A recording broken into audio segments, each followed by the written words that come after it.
contribution to our nation's higher education system and shape the future of the nation, and over half of all Hispanic and Latino students attend a Hispanic serving institution. Today's announcements are part of the historic actions this administration has taken to expand economic opportunity for Latino communities. Next, 1 year ago today, President Biden issued a landmark executive order to ensure that America leads the way in seizing the promise and managing the risks of AI. The executive order directed sweeping actions to manage security risk, protect Americans' privacy, advance civil rights, and stand up for consumers and workers, and promote innovation and competition. Today, President Biden announced that federal agencies have completed on schedule each action that the executive order tasked for this past year, more than 100 in all. As President Biden has said, AI is the most consequential technology of our time. The president and the vice president will continue working to ensure that this technology is developed in a way that works for the American people. We have Chair of the Council of Economic Advisors, Jared Bernstein, with us today to talk about some recent economic news. The economy has grown 12.6% under this administration, more than any presidential term in 25 years. We have gone from the worst economic crisis since the Great Depression to the strongest economy in the world. 16 million jobs created and the lowest unemployment of any administration in 50 years. And inflation has fallen to 2.4%, the same rate as right before the pandemic, with incomes up nearly $4,000. Still, we know that there is more work to do, and we'll keep fighting to lower costs and grow the middle class. With that, Jared, I know you have more to share about this. Thank you, Karine, for inviting me back, and thanks to my CEA team for helping prepare the information I'm about to share with you. This has been a busy and quite positive data week so far, and it's not over. We learned today that real GDP rose 2.8% last quarter, largely accounted for by strong consumer spending. The quarterly PCE price index, this is the inflation measure watched most closely by the Federal Reserve, grew at an annualized rate of 1.5% last quarter. Consumer spending continues to come in strong, backed by the tailwind of a persistently tight labor market and easing inflation. Real after-tax income was up a solid 1.6% in Q3. That's more buying power and more breathing room for American households. In other words, this is another in a series of GDP reports showing the U.S. economy is growing above trend and, as the slide on my left, your left, my right, shows, is outpacing other advanced economies. This is the U.S. and you see well ahead of the pack.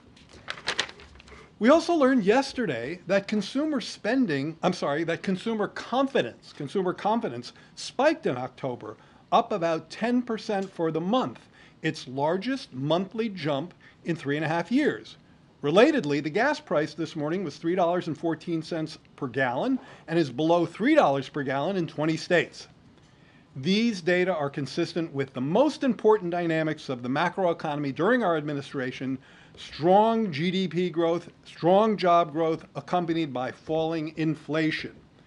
In fact, as CEA has shown, real GDP is up just under 13%, as Karine said, since the president took office. And there you see that in the last bar there, since the president took office, and has consistently beat forecasters' expectation. Case in point, if we compare real GDP, where the level of real GDP is today, with the Congressional Budget Office's last pre-pandemic forecast, today's level is $9,800 higher per capita than it was expected to be.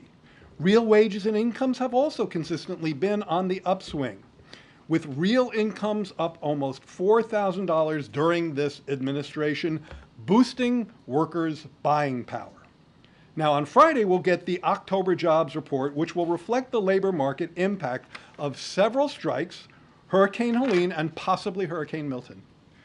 The BLS, the Bureau of Labor Statistics Strike Tracker, estimates that there are 3 strikes that will be reflected in Friday's report, reducing national payroll employment by about 41,000 jobs, a number well above the usual monthly strike count.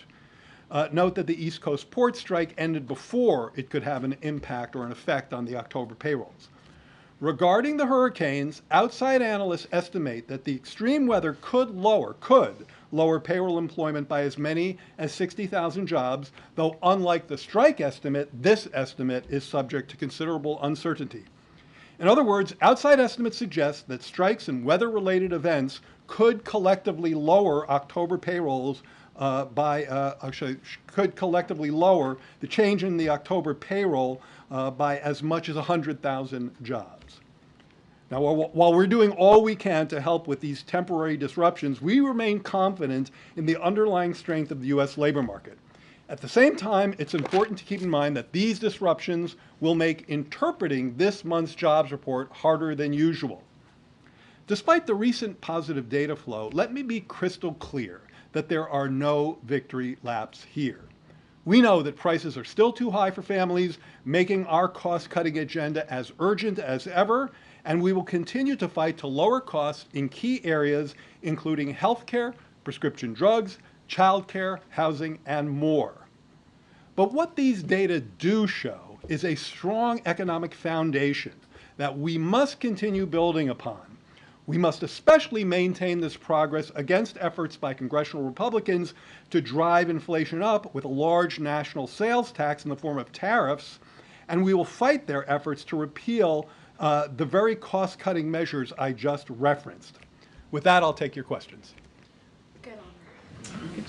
Thank you.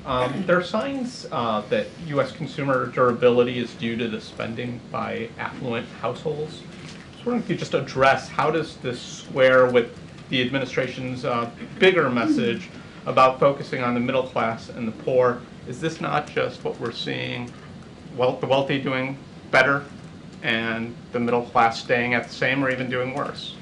Well, first of all, one thing we know, we've documented this a great deal, but there have been some newspaper articles that also have this in the past week, is that when labor markets are persistently tight, and as you heard Karine say, the unemployment rate has been at a 50-year low in terms of its average over our watch, that tends to disproportionately help the most vulnerable families. So one thing we can tell you with great certainty is that wages and incomes have grown most quickly for those in the bottom half of the income or wage scale. Now, you mentioned consumer balances. So one thing that often gets looked at this point in time is these balances and their trends without reference to income. You have to really look at debt service obligations. How much people are, what is the burden on their income when they have to service their debt? So let me share a few numbers with you. Consumer debt service ratios, okay? So this is consumer debt, servicing your consumer debt as a share of your disposable income. This is a Federal Reserve number, and the most recent data is for the second quarter of this year. In 24 Q2, the consumer debt service ratio was 5.6%. 5.6% of disposable personal income for consumers to service their debt. In the quarter before the pandemic, it was 5.8%. So it's actually a tick down. The average over the full spate of the data is just under 6%. So again, that's a measure where we're doing pretty well relative to historical trends. I think the key here is that when thinking about debt, we have to think about debt service as a share of income. We have to look at the debt. It's something we track carefully. You're right to raise it. But we also have to look at the income trends, which have actually been particularly favorable for lower income families. Thank you so much. So you talked about the further need to continuing to lower prices for Americans. The Vice President has talked a lot about going after corporate price gouging in groceries. So just how much is corporate price gouging to blame for inflation and the prices of groceries, and how effective would a federal ban on corporate price gouging be? Well, one thing that has really struck me and our team at CEA and NEC is the extent to which profit margins remain elevated, and labor share of income remains somewhat lower. That is, the share of national income, going to workers. Typically, in a strong economy, we like to see that tilting up, and we have seen it trending up, much in the spirit of the answer to the last question I just gave, with the particular benefits going to lower income families. But profits are still quite elevated, and we see that particularly in the grocery sector. So I do think there's a connection between elevated profits and some of the price movements we've seen. In terms of the impact of legislation, look, I think where the Vice President is coming from there is that there are a bunch of states that already have the authority to take action against price gouging, for example, in the case of an extreme weather event. And nobody should be ripping off consumers on a bottle of water when they're in the midst of a disaster. Having that legislation at the federal level, I think that makes a lot of sense.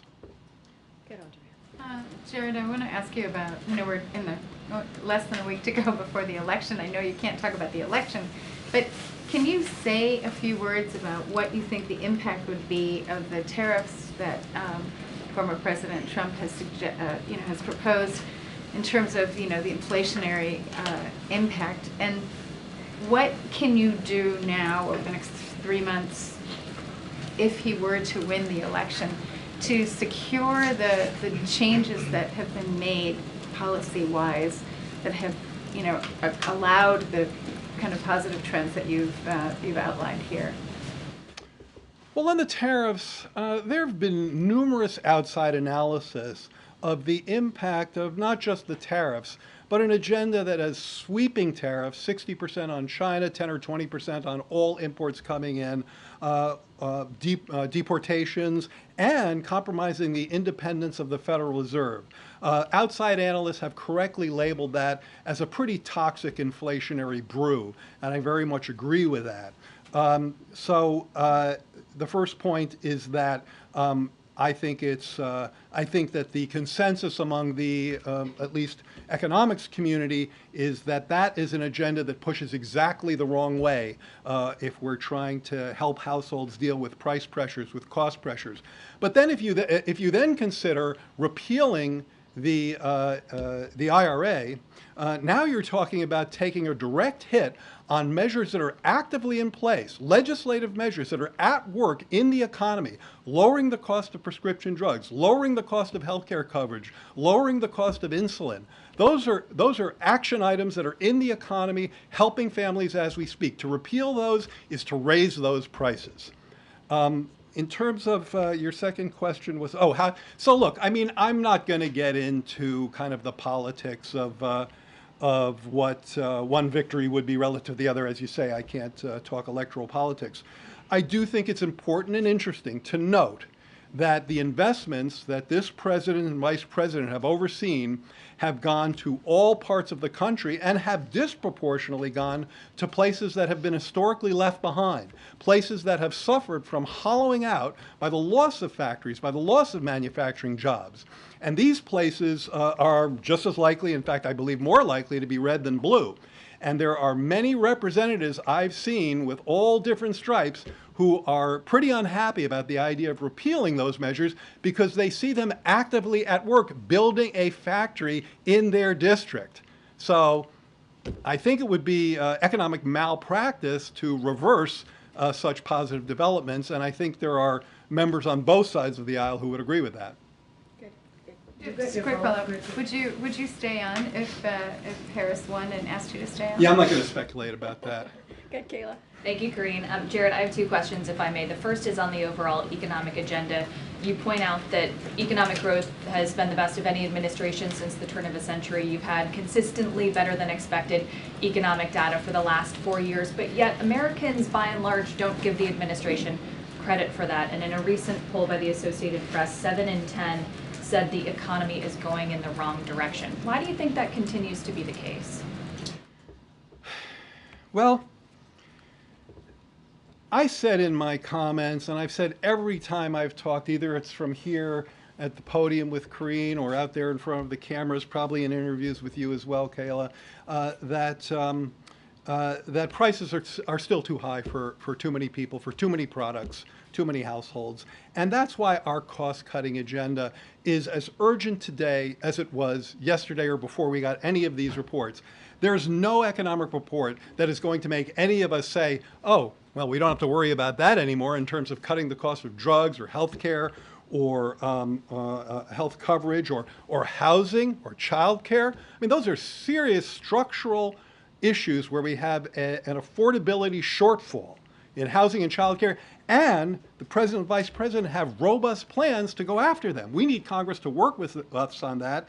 And in my view, that is nothing like a red or a blue issue. You cannot find a state in this country that doesn't need more affordable housing and more affordable child care. And I think you'd be pretty hard-pressed to find plans that are more robust than the ones we've articulated to add to the supply of affordable housing and add to the supply of affordable child care. So we just need to roll up our sleeves and work together on those issues on behalf of the American people. At the same time, I did mention that consumer confidence spiked in October. I don't want to over-torque on 1 month, but we do see an upward trend. And I think that upward trend, while it's not where we want it to be, it's moving in the right direction. That's what I mean when I say building on the foundation we have. I think that upward trend in consumer confidence, in sentiment, while not where we want it to be, our work is not done, is telling us that easing inflation, strong growth, a solid job market, and real wage and income gains are helping to reach American households, but our work isn't done. You just mentioned the difference in the ideologies and the platforms of the two candidates for office through the perspective of outside analysts. And I know that you can't comment specifically on the election, but given that GDP is backward-looking data that goes through just the end of September, and the fact that this election has been in a dead heat in recent weeks, I'm wondering in some of the more real-time data that you look at, if you're seeing that election uncertainty play out in any consumer or business behavior. I think that, well, here's a really arcane way of answering your question, and then I'll try to speak English. But the arcane way is, and feel free to go ahead and test this, I believe that if you put the economic indicators that we've been generating in almost any election model, it would show the incumbent party winning. All right. Others have done that. You can look at those models.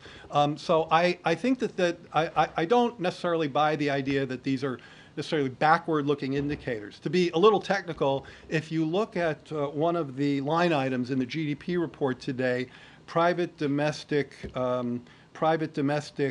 spending, which is basically consumer spending plus business investment. Consumer spending plus business, take out net exports, take out inventories, take out government, take out a lot of the noisy stuff, and look at the core of the private economy, again, consumer spending and private investment. It was up 3.2%, higher than the GDP, which was up 2.8. The reason I reference that is the best predictor of where GDP is heading. PDFP is what we call it. We've written about it on our website today. Please read the CEA blog and follow our tweets. And that's a forward-looking measure. So I feel pretty confident in those assertions. All right, Ed in the back. Yeah. Thanks, Jared. And Karine. So average hourly wages, Jared, are down 1.4% from the month President Biden and Vice President Harris got into office in December of 2021. Overall prices are up 20% in that same time. Americans have racked up a record amount of credit card debt, 1.14 trillion. So why does this economic growth come with such hardship? So we've had this conversation before, but let's have it again. I think you make an analytic mistake, with respect, when you start measuring wage trends from, what I guess, January 21. Is that what you're doing? Yeah, January of 2021, yeah. January 21. I don't have the graphic here, but we have it all over the place, and I'll make sure you and others get it. Wages were spiking in that month. Now, how the heck could wages be spiking? I mean, going way up. It looks like a mountain peak. How could wages be spiking in such a lousy economic month of January 21? The reason is that is the heart of pandemic employment displacement. Who gets displaced? Low-wage workers. So if you compare to that mountain peak, you're always going to get a decline, and so it's a distorted measure. What you want to do is compare to a period, say, before the pandemic to where we are now, and if you do that, you see wages are up, you see incomes are up, just like I stated in my comments today, and we have many of these indicators that we're happy to share with you. I think, again, on the consumer credit point, it's important to look not just at consumer credit, but at debt service relative to income. We do see incomes, as I've mentioned, incomes have been rising, real incomes have been rising at a good clip, and therefore people have been able to service their debt at levels that are historically pretty low. So look, it's something we have to watch. I do think one else thing that's happening, and that this may resonate with you a bit more, because it's again related to pandemic economics, which is its own weird beast. One of the things that we saw in the pandemic was that savings rates went also through the roof. People had what economists call excess savings, partly because they were spending less on services, right? They couldn't go out, and partly because of fiscal support. Well, those excess savings led to low-income people having more savings than they'd ever had before. Their FICO, their credit rates, their credit scores were going up because their savings were so uniquely high. And so there's probably also a dynamic where people are needing to adapt to a world without those excess savings. And that also probably takes a little bit of time. But it seems you talk about it's servicing credit debt. That's almost treading water for a lot of families, just servicing and pushing that debt along. As long as your income is rising relative to your debt, you can service that debt. And so that's why the numbers I cited. That's not getting ahead. Well, I think if you want to look at getting ahead, so there's a couple of parts to this. You want to be able to, you're right, you want to be able to service your debt while you're getting ahead. So that's why when I cite the fact that wages are up for workers, like over the past year, I think the increase, well, we'll know more on Friday, but over the past year, real wages are up 1.5% for middle wage workers. If you look at low wage workers over the course of this recovery, this is an article from the media this week, we saw, I think, growth rates of 7% over this recent period. So you can do two things. As long as you keep your debt service ratio in around historical levels, you can pay off your debt while your paycheck expands. And I think we've seen some of that. All right. Thanks for doing this, Jared. At the top of your remarks, you mentioned the job numbers come out Friday. You talked about some of the strikes. Boeing, more specifically, they're still on strike. How concerned are you with what's going on with Boeing? And is there an urgent need from your perspective that workers need to get back? And just elaborate a little bit more on maybe how some of the strike impact and even hurricanes could be reflected in the job numbers. Okay, well, starting from the last part of your question, as I said, and as outside analysts have been writing this week, and you can find various articles to this effect, the expectation is that the payrolls, the report in payrolls, and the key number there is how much payrolls went up in a given month in October. We expect payrolls to be affected by the strikes. That's pretty much baked in. The Bureau of Labor Statistics has told us that there are 41,000 and change workers who will not be counted on payrolls in October who were there in the previous month due to the strikes. So they can record that. The hurricane is much more uncertain. If you're someone who's not getting paid during what we call the reference week, which is when the survey was fielded, you're not going to be counted in the payroll survey. Now, I don't want to get into dizzying weeds about this, but the unemployment rate can be different. If you're on strike, or if you're still at work but you haven't been paid, but they call it you're surveyed in the unemployment survey, you will be recorded as still having a job. So the unemployment rate is expected to be less affected than the payroll number. But the payroll number is as I mentioned, expected to be affected by these distortions, though there is considerable uncertainty regarding that, particularly around the hurricanes. In terms of the Boeing strike, look, you know that our administration puts workers at the center of our economic agenda, and the president and the vice president have focused considerable energy on jobs, wages, and on worker bargaining power. So I've worked with Joe Biden for many decades, and that has always been at the core of his model. Workers need clout in order to get a fair share of the growth that they're helping to contribute to. In fact, my favorite definition of Bidenomics is that if you're helping to bake the pie, you ought to get a fair slice. And one of the ways that happens is through bargaining clout, bargaining power, and that's why we've generally been so supportive of unions. Any specifics about a particular strike, it would be inappropriate for me to weigh in.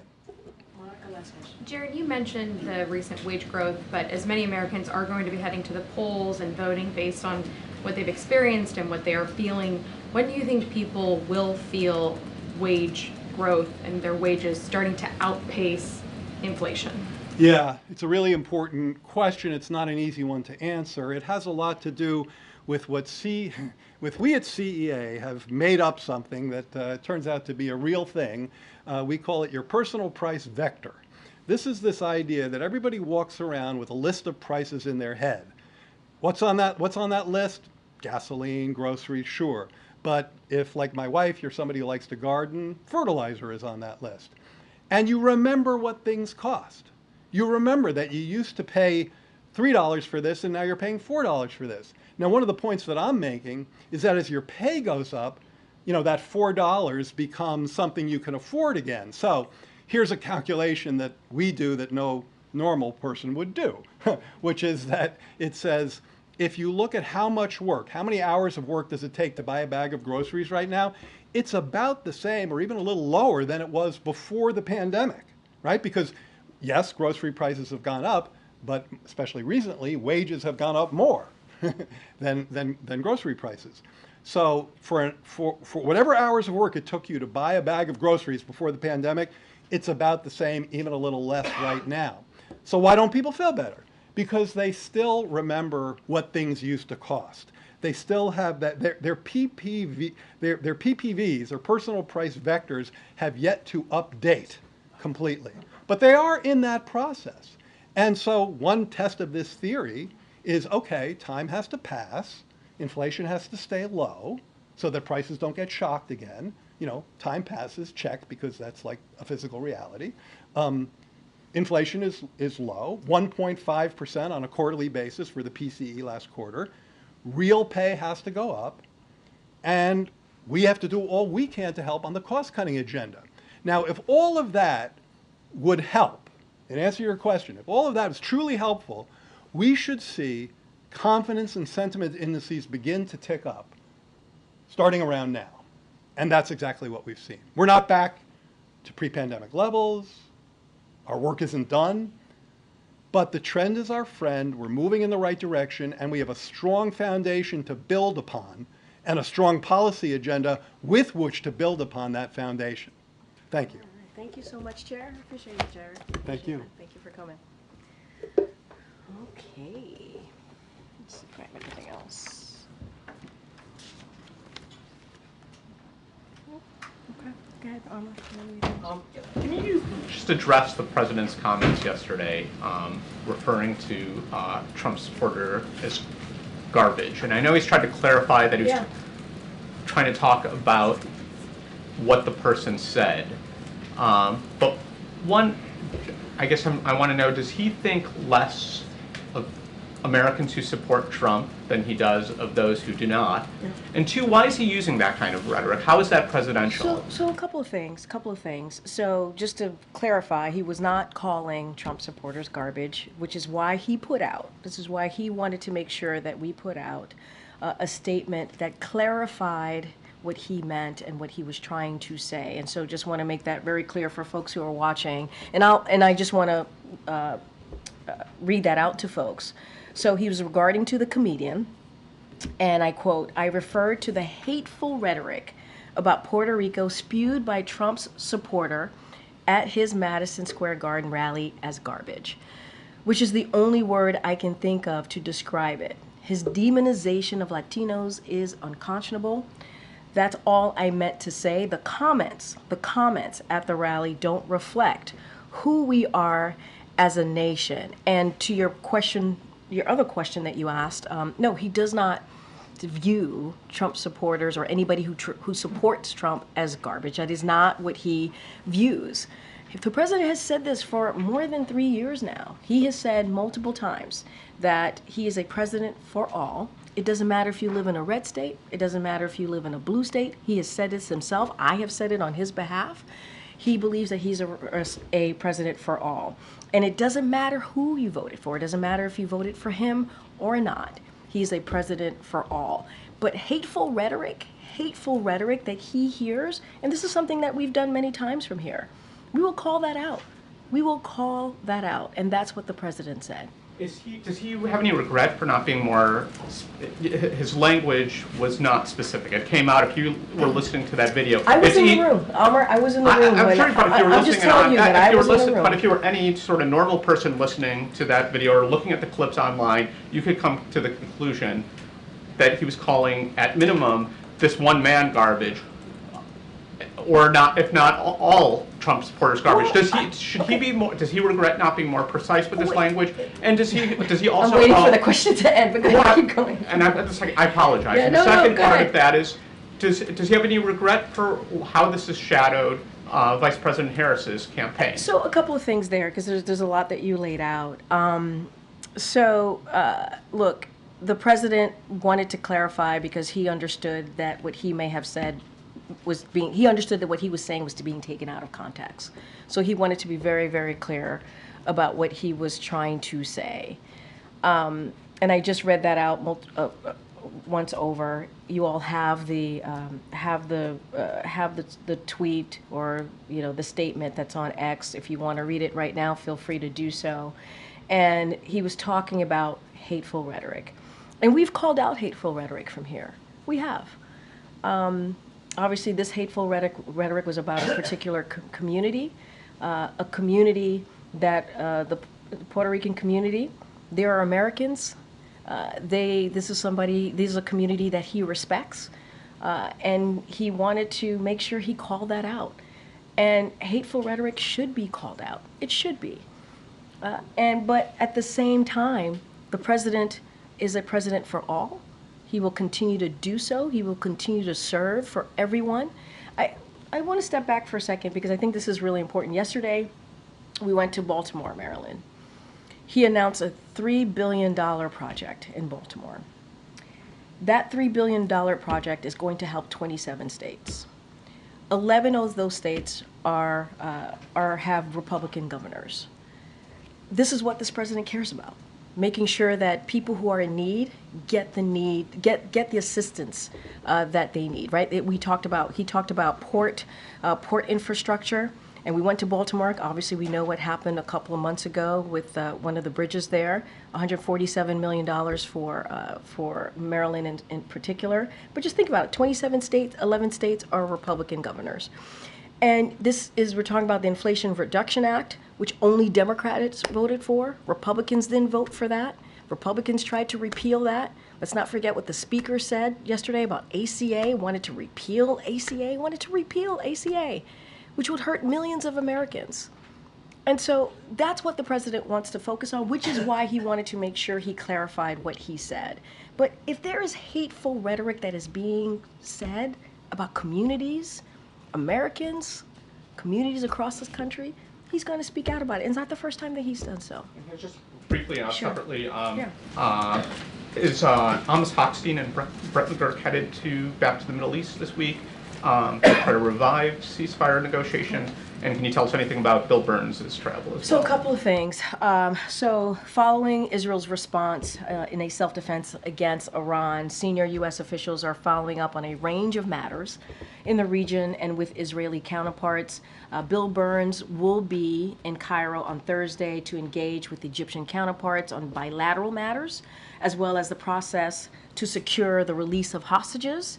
CENTCOM Commander General Eric Kurilla is traveling to the region to discuss regional defense and will visit Israel to engage with counterparts and U.S. personnel. And then you asked me about Brett and Amos. So you have two White House officials. They're going to visit Israel on Thursday to engage on a range of issues, including Gaza, Lebanon, hostages, Iran, and border regional matters as well. In all of these engagements, you will see that the U.S. will reaffirm its ironclad commitment to Israel's security, its warning against any further direct military attacks by Iran against Israel, and its support for de-escalation backed by deterrence in the region more broadly, and that's the engagement that you will see from this administration over the next couple of days. Go ahead, Celine.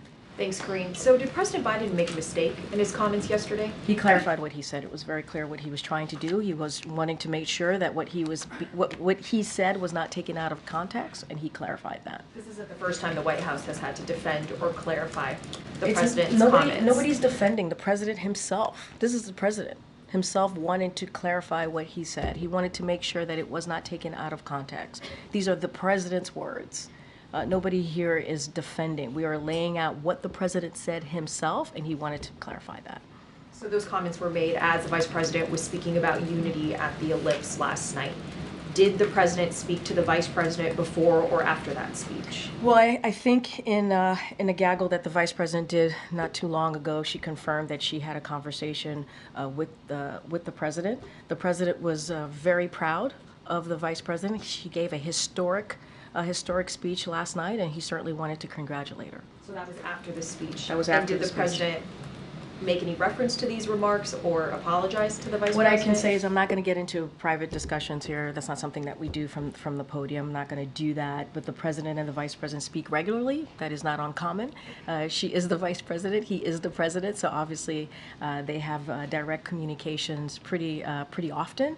And he did have a conversation last night because he was proud of her historic speech, and he wanted to congratulate her. And again, they speak regularly. And did you or anybody else speak to the president last night to seek clarification by what he meant once realizing it was being taken out of context? I was in the room when he delivered his remarks last night and during the live stream, and what I can say is he himself wanted to make sure that there was clarity in what he was trying to say. Again, we are talking about hateful rhetoric, a hateful rhetoric that was being said. And the president wanted to be very clear. He also feels, and we've been doing this is nothing new here, for the past more than 3 years. When hateful rhetoric is being said, the president believes it's important to speak to it and call that out. And that's what the president was referring to, a particular comedian from just Saturday night. Well, you all covered this at Madison Square Garden, who was spewing hate against the Puerto Rican community, and the president felt that he needed to say something. At the same time, he wanted to make sure that his words were not taken out of context, and so he himself wanted to make sure that a statement was put out to clarify. Okay. One more on this. Sure. Was the president reading from a script? It looked like he was reading from notes. Were those comments written out for him in some form? Okay. No, I'm sorry. Go ahead, Audrey. No, it's okay. No, finish. I want you to finish your statement. I'm sorry. I was just, it would be useful to know whether there was a prepared remark that he was reading from, and if so, whether that should have been changed or whether he was ad-libbing. A couple of things. I'm not going to get into specific here. It's not unusual for a president or the vice president or any elected official to have notes in front of them when they're speaking to a crowd or to a group of people. That is not unusual. What I can say is the president wanted to make sure that his words were not being taken out of context, and so he wanted to clarify, and that's what you heard from the president. He was very aware, and I would say I think it's really important that you have a president that cares about clarifying what they said, and that's what you see from this president. He took it upon himself to clarify what he said, and I think that says a lot about who Joe Biden is, that he wanted to make sure it was clear that he was talking about the comedian and the hateful rhetoric that was coming from this comedian just a couple of days ago. There have been a lot of comparisons made to the Hillary Clinton remark using the word deplorables. Has the president indicated to you any concern that this one comment that he has clarified now could have similar reverberations to that previous comment? I mean, he was certainly active in politics then and was aware of the impact that had. I'm not going to go back and litigate 2016. I'm just not going to do that from here. He was not speaking about Trump supporters. He was not as a whole. He was not speaking about people who support a different candidate. That is not what he was doing. And he clarified that in his statement last night. That was not his intent. He wanted to be very clear about that, hence, again, why he said he was speaking about comments that were made by the comedian. And let's not forget, we can't forget, what we heard was the demonization of Latinos. That's what we heard of a community. By the way, you know, and I know you all know this, Puerto Ricans are Americans. He wanted to make sure that you know, we speak out against hateful rhetoric. It's important to do that. Was he talking about Trump supporters? Absolutely not. As a whole, absolutely not. Okay, sure. So the president of,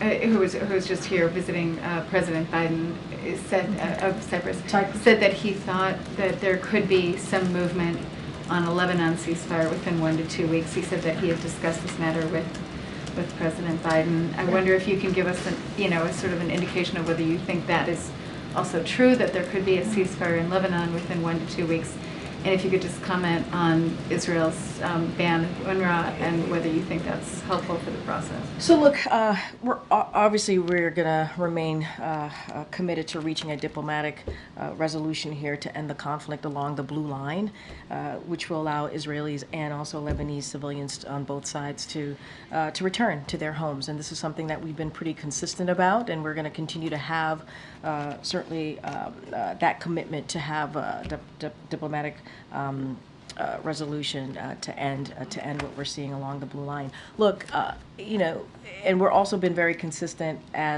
to not having negotiating certainly in public. That is not something that we're going to do from here. We're going to certainly be optimistic, and we are committed to that. Just not going to go into any kind of where we are with those conversations, what's happening. We're not going to certainly negotiate out from here. As it relates to, I'm assuming you're speaking about the Knesset vote on UNRWA. So look, certainly we are deeply troubled by that, by this legislation that could shut down UNRWA operations in the West Bank, Gaza, and also East Jerusalem. So we urge the government of Israel, we're having this conversation with the government of Israel to pause implementing this legislation. We urge the government of Israel certainly to ensure UNRWA can effectively carry out its mission and facilitate humanitarian assistance. But we also support steps to strengthen UNRWA as well, in part so that UNRWA's impartiality and neutrality, including to respond to allegations, as you have all covered, to ties to terrorism. But we are certainly deeply troubled by that, and we're continuing to have conversations with the Israeli government. Okay. Thank you, Karine. First on the comments last night, was the president aware in the moment, as soon as he had made those comments, that they could potentially be misconstrued and be problematic, or was it only after conversations with aides? I'm not going to get into a process. I think what's important is the president put out a statement and wanted to make sure that he clarified himself, clarified what he meant here, and this is something that he wanted to do. And that's what you saw from this president last night. And I think that's important to note. I would also say, and I said this already and I'll say it again, from day one, this president has always said that he will be president for all Americans. It doesn't matter if you voted for him or not, and that continues to be the case. He was making a particular point, a specific point about a comedian and the hateful rhetoric that was heard by all of us. On Sunday, but I'm not going to get into the back and forth. I think what's important to note is that the president himself wanted to clarify this. There have been a few times when the president has spoken off the cuff and appeared to be off message or had comments that have needed to be walked back or cleaned up. And I'm wondering, going into this final very high stakes stretch of the election, if there's going to be any changes to preparation or format for any of the final events that he's going to be participating in. Well, the president looks forward to being out there talking to the American people. You heard me talk about yesterday and how important that was, $3 billion in port infrastructure funding that's going to make a difference in 27 states. 11 of them are red states. This is what the president cares about, to deliver for all Americans. And so that was an event, that was a great event. We talked about the $147 million that's going to, he talked about this, that's going to go to the port. And not just like dealing with infrastructure, but also creating good paying jobs, thousands of good paying jobs. And so the president's going to continue to do that. I don't have any changes to speak to from here. And, you know, you saw the president in Pittsburgh just this past weekend as well. And this is more of a campaign. That was a campaign stop, so I'm going to be really mindful, but he saw him talking to laborers and union members. And they were thrilled to see him and very thankful for the work that he's done on behalf of union workers over the past 3+ years. And so that's what you're going to continue to see from the president. It doesn't matter if it's because of the election is a couple of days away. This is what he's going to go do in the next 3 months. And I think the president enjoys being out there, and nothing is going to stop him from doing that. On foreign policy, just finally, CNN is reporting, according to a high-ranking Iranian source, that Israel's recent attacks on Iran will be met with a definitive and painful response that will likely come before the election on Tuesday. What preparations does the U.S. have underway for Here's potential what I'll say. response? Iran should not respond to Israel's retaliation. They should not. If it chooses to do so, if they do, we will support Israel in defending itself. But they should not. They should not respond to Israel's retaliation. Good, Karen. Thanks. The White House had advised that the president will be heading to Pennsylvania twice at the end of this week, Philadelphia on Friday, Scranton on Saturday. Obviously, very important battleground state. First, can you talk about what he's going to be doing there at both of those stops? And second, is there any thought to not having him out on the campaign trail in a battleground state, given the criticism he's facing for the comments from last night? So look, as you just stated, it's a campaign event. I'm not going to speak to on Saturday, yes. So I'm not going to speak to the details of the Scranton visit. I don't have anything else to add beyond what we shared with all of you in the week ahead. I don't have any changes. I don't have anything more to advise from here. What I can say is what I kind of said with Kayla in answering her question, which is the president certainly looks forward to being out there, speaking directly to the American people, talking about what we've been able to do and deliver in the past almost 4 years of this administration. And that's what he enjoys, right? He enjoys having those direct contact, if you will, with Americans. I don't have anything to share beyond what we already announced to all of you and shared with all of you about what the next couple of days are going to look like. Give us a sense of why those two places. Did he want to go to those? I mean, they're pretty specific locations for him that he has ties to. I'm going to be super careful, super mindful from here, but as you know, the president is from Scranton. He loves Scranton. We've been there a couple of times, and I think he always looks forward to going back there. It is a place that he loves, a place where he spent a lot of time in his youth growing up, and still have close friends and family there. But also, he also believes it's important to continue to be out there to talk to folks directly about what we have done. I'm going to be super careful and not speak to anything beyond that. Once we have more details and information, obviously, we'll share that with all of you. Good. Michael. Where will the president be on election night? So we'll have more to share. Don't have anything for you at this time. We'll have more to share when we get closer. Okay, and one more thing. Will he attend the inauguration in January regardless of who wins? I mean, this president believes in the peaceful transfer of power. And that's what you're going to see this president do. Committed to the peaceful transfer of power. It's not about him. It's not about him. Yes, he will. It's not about him. It's about the American people. That's what the American people need to see, regardless of who wins. The American people, he understands this, needs to see a peaceful transfer of power, and that's what you're going to see from the president. And that's part of that, right? Attending the inauguration, being there, being part of what is regularly done, a historic kind of process. He certainly is going to partake in that. Okay, Monica. And just following up on two questions from my colleagues, for the sake of clarity, was the president reading from prepared remarks last night? Look, the president had certainly, it's not unusual for a president, vice president, or any elected official to have notes on what they want to say, prepared to say. I'm just not gonna get into specifics here. I think what's important to note here is the president wanted to clarify what he said. That is what is important. And for a president to do that, I think is important. And I think that shows the integrity of this president to want to make sure that, hey, I want to make really clear, I was talking about the comedian and the hateful rhetoric that was coming out of his remarks on Sunday. I'm not going to get into specifics here and just leave it as that. I think what's important for the American people to note is that the president wanted to make sure that he clarified his statement and is going to continue to be a president for all. It doesn't matter if you voted for him or not. And then just second, the vice president is facing questions about his comments today. So does the president regret at all the distraction this is causing from her campaign in these final days? Here's what I'll say. Yes, the vice president spoke to this, and she said herself that the president clarified these statements. Look, what I will say, and she also said, obviously, and you all saw this, that she believes that it doesn't matter who you vote for, right? People should have their ability to make their decisions for themselves, which is something that this president also agrees on.